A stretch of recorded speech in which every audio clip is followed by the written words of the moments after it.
সালাম আলাইকুম বন্ধুরা, আজকে আমরা চলে এসেছি আমাদের যে সবজি ক্ষেত আছে ওই ক্ষেতে যাইতেছি আমরা। আমাদের লাল শাকের ধনিয়া বীজ বুনাইছি আমরা।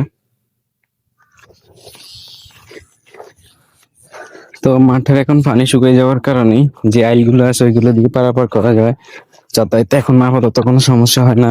আগে যেমন পানি বেশি ছিল সমস্যা হইতো, এখন আর ওই সমস্যাটা নাই বললেই চলে।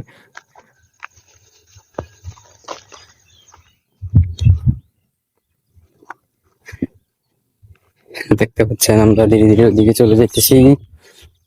যে জমিগুলো নিচে ছিল ওইগুলোতে পানি নাই বললেই চলে এখন।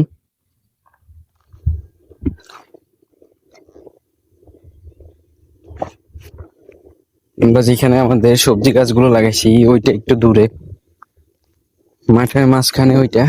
আমার কাকার ডিপ আছে, ওই ডিপের পাশে ওইটা লাগাইছি। ওইটা আমাদের নিজস্ব জমি না, আমার কাকার জমি, উনি আমাকে দিছে ওইখানে বীজগুলো লাগানোর জন্য, যাতে সবজি হলে আমরা সবাই খাইতে পারি।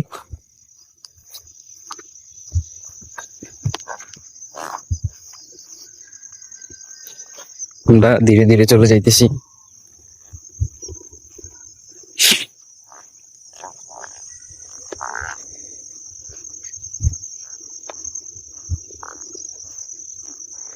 সকালবেলা শিশিরে গাছগুলো ভিজে থাকে, সকাল সকাল পায়ের মধ্যে শিশিরের ছোঁয়া লাগলে অন্যরকম একটা অনুভূতি লাগে, তখন মনের মধ্যে অন্যরকম একটা প্রশান্তি। কুয়াশা আচ্ছন্ন চারিদিকে।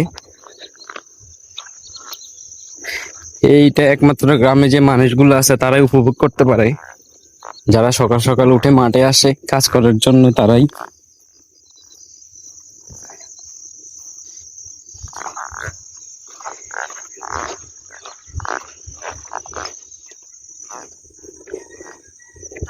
দেখতে পাচ্ছেন সবাই সবার ক্ষেতগুলো প্রস্তুত করতেছে ধান লাগানোর জন্য। ইনশাল্লাহ আর 15 থেকে 20 দিন পর থেকে শুরু হয়ে যাবে ধান লাগানোর কাজ। এদিকে সবাই মাঠগুলো যেগুলোতে ধান খেতে করে না ওইগুলোকে লাল শাক সবজি খেতে, শীতকালীন যে ফসলগুলো আছে সবজি ওইগুলো চাষের জন্য দেখুন কুপিয়ে রাখছে।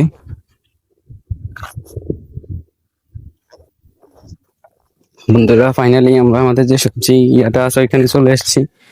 দেখতে পাচ্ছেন এখানে মূলা, লাল শাক আর ধনিয়া লাগাইছি, পাশাপাশি কিছু বেগুনের চারা আর কাঁচামরিচের চারা লাগাইছি। দেখতে পাচ্ছেন মাশাআল্লাহ। তো আজকের ভিডিওটা এই পর্যন্তই।